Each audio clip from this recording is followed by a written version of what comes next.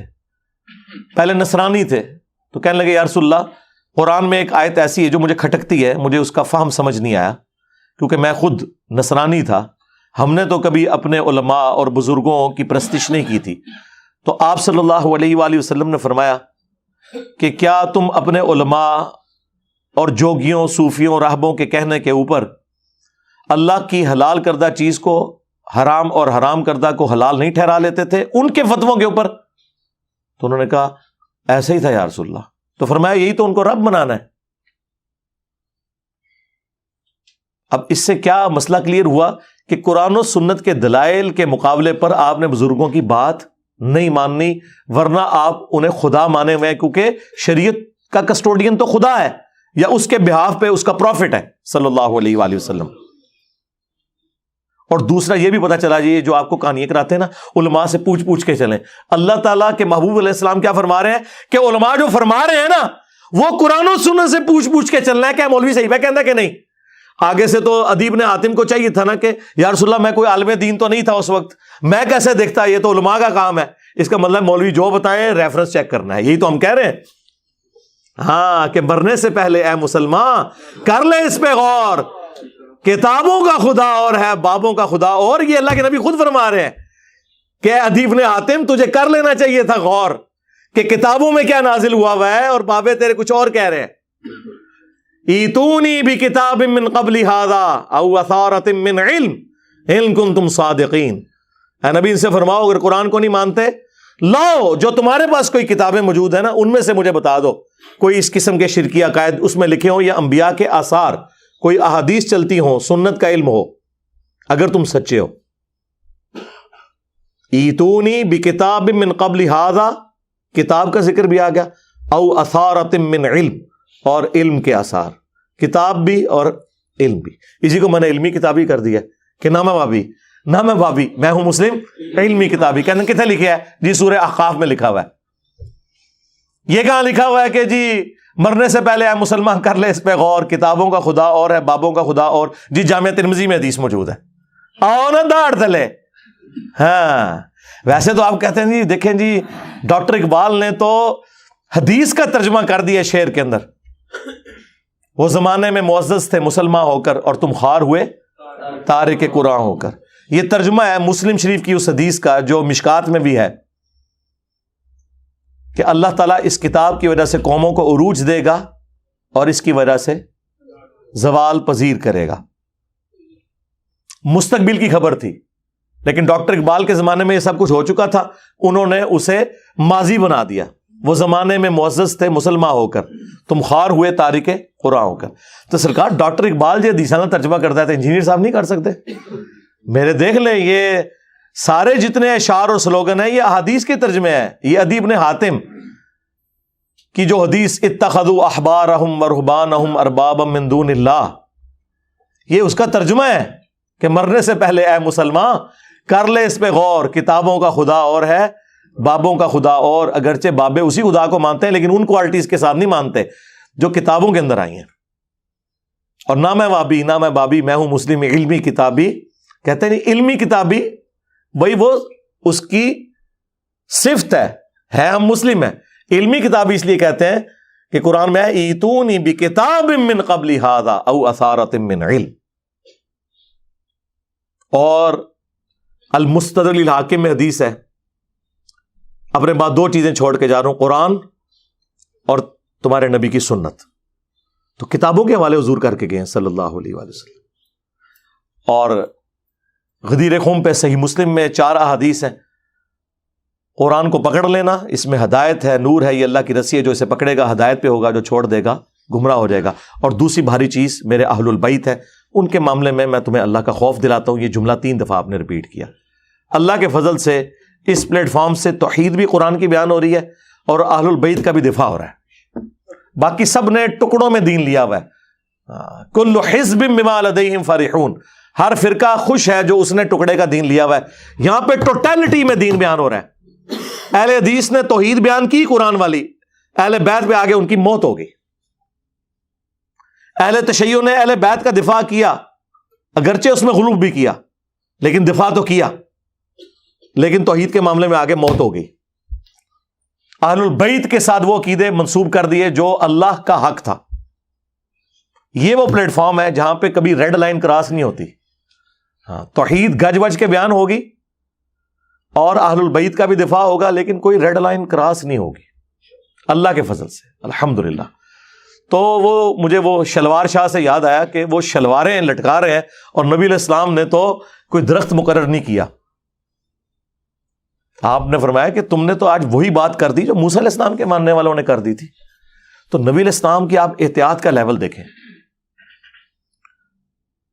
آپ علیہ السلام نے اس درخت مقرر کرنے کو یعنی شرک کے ساتھ تشبیہ دے دیا. اس کو تو چھوڑ دیں, رسول اللہ نے اپنی قبر کے بارے میں فرمایا ہے, مسند احمد میں حدیث ہے, اللہم لا تجعل قبری وثنا یعبد, اے اللہ میری قبر کو وہ بت نہ بننے دینا کہ لوگ اس کی عبادت شروع کر دیں. رسول اللہ نے اپنی قبر کو بت کہہ دیا. ہمارے لیے تو اس پلانٹ ارتھ پہ رسول اللہ کی قبر مبارک سے زیادہ کوئی عزت اور احترام والی جگہ نہیں ہے, کوئی دنیا کی قبر اس کا مقابلہ نہیں کرتی. لیکن نبی علیہ السلام فرما رہے ہیں اگر اس کے ساتھ بھی کوئی عقیدہ منسوب کرو گے تو وہ شرکی عقیدہ ہے. اسی لیے بخاری اور مسلم دونوں میں حدیث ہے, سیدہ عائشہ سلام اللہ علیہا ہماری ماں کہتی ہیں کہ نبی علیہ السلام کے آخری دن چل رہے تھے بیماری کے, وفات سے کچھ عرصہ پہلے. آپ کو جب تکلیف ہوتی تو آپ اپنے چہرہ مبارک سے چادر کو ہٹاتے اور بار بار ایک جملہ بولتے, لعن اللہ الیہود والنصارى اتخذوا قبور انبیائہم مساجدہ, اللہ کی لعنت ہو یہود و نصارہ پر جنہوں نے اپنے نبیوں کی قبروں کو سجدہ گاہ بنا لیا تھا. اور اما عائشہ کے آگے الفاظ ہیں بخاری مسلم میں کہ اگر ہمیں یہ ڈر نہ ہوتا کہ لوگ رسول اللہ کی قبر پہ سجدے شروع کر دیں گے تو ہم رسول اللہ کی قبر کو زیارت کے لیے اوپن کر دیتے, یعنی میں اپنے حجرے کی دیوار گرا دیتی, جب جس کا دل کرے وہ قبر رسول پہ حاضر ہوتا. لیکن ہمیں ڈر تھا کہ رسول اللہ ہمیں ڈرا رہے تھے. ادھر تو اما عائشہ کو کسی نے کہا کہ شرک تو ختم ہو چکا ہے. اس کے اوپر میں نے پوری ویڈیو ریکارڈ کروائی ہے جنہوں نے آؤٹ آف کانٹیکسٹ بات کی ہے. مجھے اپنے بات تم سے شرک کا خوف نہیں, وہ پوری ایک ڈاکٹرین ہے جو میں نے بیان کی ہے, وہ آپ میری ویڈیو دیکھ لیں. انہیں پتا تھا کہ بخاری میں حدیث موجود ہے.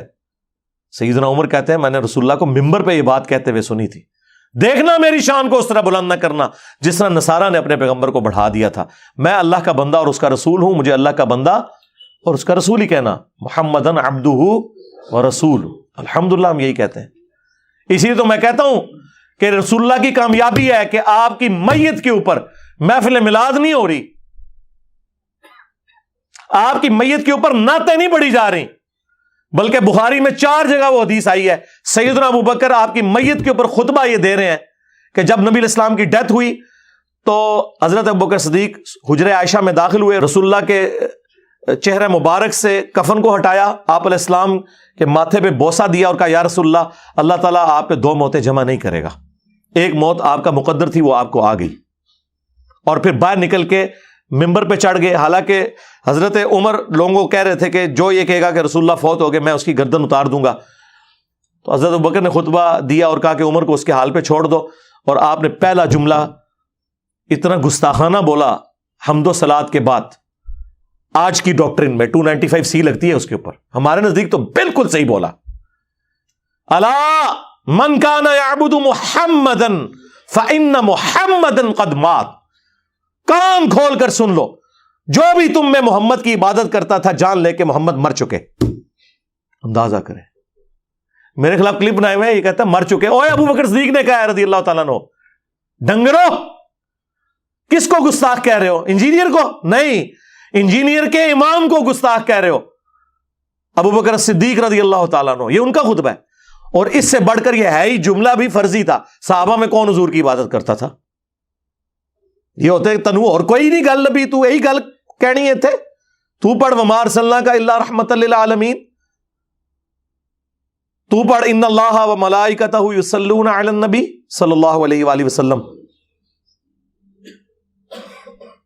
نہیں, صحابہ کو پتا تھا اس موقع پہ یہی بات, کیونکہ اس انسانیت نے سب سے بڑا شرک ایک نبی کے نام پہ ہی دیکھا ہے, عیسیٰ ابن مریم کے نام کے اوپر.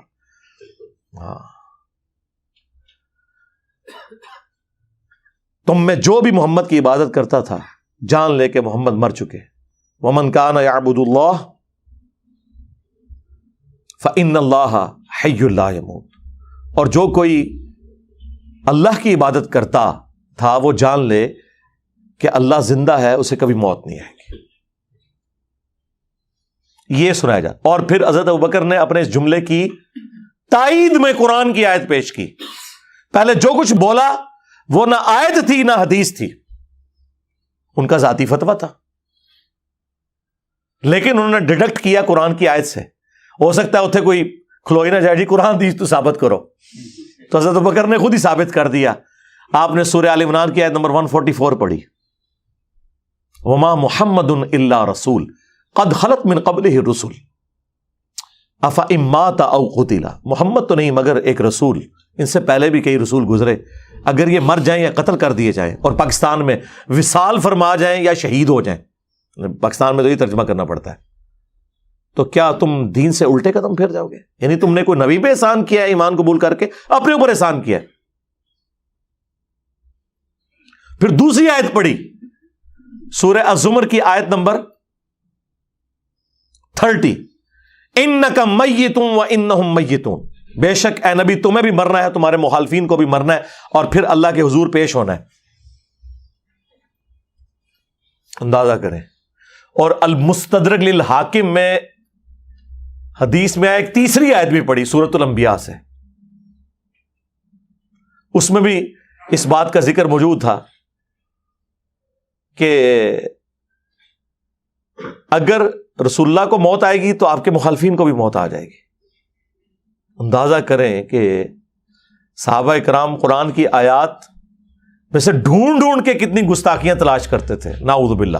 یہ تو یہی کہتے ہیں نا, آپ بریلویت کے کلچر کو سمجھتے ہیں, تو میں خود بھی بریلوی رہا ہوں, مجھے پتا ہے. اور اما عائشہ دیکھیں, وہ کہہ رہی ہیں اگر یہ ڈر نہ ہوتا کہ لوگ سجدے شروع کر دیں گے, ہم رسول اللہ کی قبر مبارک کو زیارت کے لیے اوپن چھوڑ دیتے. ایک اور حدیث ہے بخاری اور مسلم دونوں میں, اما عائشہ اس کی راویہ ہیں, وہ کہتی ہیں کہ رسول اللہ کی بیماری کے دن چل رہے تھے اور آپ کی 2 بیویاں وہاں پہ موجود تھیں, یعنی 3 بیویاں اکٹھی ہیں, سیدہ ام حبیبہ اور ام سلمہ, اور وہ آپس میں بات کرنا شروع ہو گئی. اور یہ دونوں سینئر اصحاب میں سے ہیں اس حوالے سے کہ دونوں نے ہجرت حبشہ بھی کی ہوئی ہے, جو ہجرت مدینہ سے بھی پہلے کی تھی. تو وہ ذکر کر رہی تھی کہ جب ہم حبشہ ہجرت کر کے گئے تھے تو بخاری مسلم کے الفاظ ہیں, ام سلمہ اور ام حبیبہ آپس میں یہ بات کر رہی تھی کہ وہاں ہم نے ماریا نام کا ایک گرجا دیکھا تھا جس میں تصویریں لٹکی ہوئی تھی, اور نبی علیہ السلام تکلیف کی وجہ سے لیٹے ہوئے تھے. آپ اس بیماری کے عالم میں بھی اٹھ گئے. آپ نے کہا ان میں یہی تو خرابی تھی کہ جب ان میں کوئی نبی یا نیک آدمی فوت ہو جاتا تھا وہ اس کی قبر کے اوپر تصویریں لٹکا دیتے تھے اور وہاں پہ سجدے شروع کر دیتے تھے. قیامت کے دن یہ لوگ بدترین مخلوق بن کے ابھریں گے. اللہ اکبر. آپ کو یہ نہ سمجھے یہ اگلے لوگوں کی بات ہے, نہیں. اب وہ حدیث جو میں نے پہلے بیان کی بخاری مسلم کی, وہ دوبارہ یاد کر لیں. تم بھی اگلے لوگوں کے پیچھے چل پڑو گے قدم با قدم, بالشت بر بالشت, حتیٰ کہ ان میں سے کوئی گوہ کے سوراخ میں داخل ہوا تم بھی یہی کام کرو گے. اور پوچھا گیا اگلے لوگ کیا یہود و نصارہ ہیں؟ فرمایا وہی تو ہیں. اور اس کو یہ ہمارے ڈاکٹر اشرف جلالی صاحب توحید کے نام کے اوپر شرکیہ کانفرنس کرتے ہیں ہر سال. وہ کہتے ہیں یہ فیشن کے بارے میں. نہ، پرانیاں گلاں، پرانے بہانے، پرانے دھوکے. ترمذی میں اس کا شان ارشاد موجود ہے. کس موقع پہ حضور نے کہا؟ فیشن کے اوپر نہیں کہا، شرکی ایکٹیویٹی پہ کہا. جب صحابہ نے کہا آپ بھی ہمارے لیے ایک درخت مقرر کر دیں جہاں پہ ہم برکت کے لیے اسلحہ لٹکائیں، تو آپ نے فرمایا تم نے وہی بات کی ہے جو موسیٰ کے ماننے والوں نے کی تھی. سورۃ الاعراف آیت نمبر 138 کہ خدا کا بت مقرر کرتے ہیں. کسی صحابی نے نہیں کہا کہ درخت تو ہم برکت کے لیے مانگ رہے ہیں، کوئی پوجنے کے لیے نہیں مانگ رہے، کوئی ہم نے اسٹیچو نہیں اللہ کا بنایا، آپ اس کو اس سے کیوں کمپیئر کر رہے ہیں؟ کس کی جرت تھی؟ امام الموحدین کے سامنے بولتا صلی اللہ علیہ وآلہ وسلم. صحیح مسلم میں حدیث ہے، نبی علیہ السلام نے اپنی وفات سے 5 دن پہلے کہا، آپ علیہ السلام نے فرمایا خبردار میں تمہیں ڈراتا ہوں اس بات سے کہ اگلے لوگوں میں سے جب انبیاء یا نیک بندے فوت ہو جاتے تھے لوگ اس کی قبروں پہ سجدے شروع کر دیتے تھے، یہ کام تم نہ کرنا. اور یہ جندب رضی اللہ تعالیٰ عنہ کے الفاظ ہیں کہ یہ آپ نے اپنی وفات سے 5 دن پہلے یہ بات کہی تھی. یار جو شخص اتنا سینسٹیو ہو، اس کے ماننے والی امت، اس کی قبر مبارک کو تو چھوڑ دیں، دنیا میں جہاں کوئی قبر نظر آئے اس کے ساتھ اس قسم کے عقیدے وابستہ کرنا شروع کر دیں. تو نبی علیہ السلام نے تو اپنا حق ادا کر دیا ہے. اور کیا کرتے ہیں حضور اس سے بڑھ کے؟ اور کیا کرتے ہیں امت کو یقین دلانے کے لیے کہ ڈر جاؤ؟ ابو داؤد میں حدیث ہے میری قبر پہ میلہ نہ لگانا، دنیا کے کسی بھی حصے میں تم ہوگے اللہ تعالیٰ تمہارا درود میرے تک پہنچا دے گا. اللہم صلی علی محمد وعلی آل محمد. درود پڑھنے کے لیے بھی میلہ نہ لگانا. ویسے تو درود پڑھنا، وہاں پہ سلام عرض کرنا اس پلانٹ ارتھ کی سب سے بڑی نیکی نفلی عبادات میں اگر کوئی ہے تو قبر رسول کی حاضری ہے. لیکن حضور نے کہا وہاں پہ بھی میلہ نہیں لگانا، بس سلام عرض کرو اور چلے جاؤ. وہ 4 کتابوں میں صحیح سند کے ساتھ ہے، المصنف ابن ابی شیبہ میں، سنن الکبریٰ البیہقی میں، فضل الصلاۃ علی النبی میں، الموطأ امام مالک میں.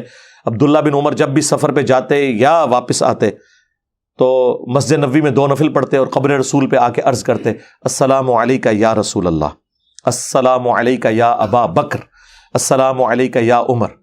یعنی وہ تینوں قبروں پہ جاتے، اے اللہ کے رسول آپ پہ سلام ہو، اے ابو بکر آپ پہ سلام ہو، اے عمر آپ پہ سلام ہو. ایک روایت میں ہے یا ابتا، اے میرے باپ آپ پہ سلام ہو.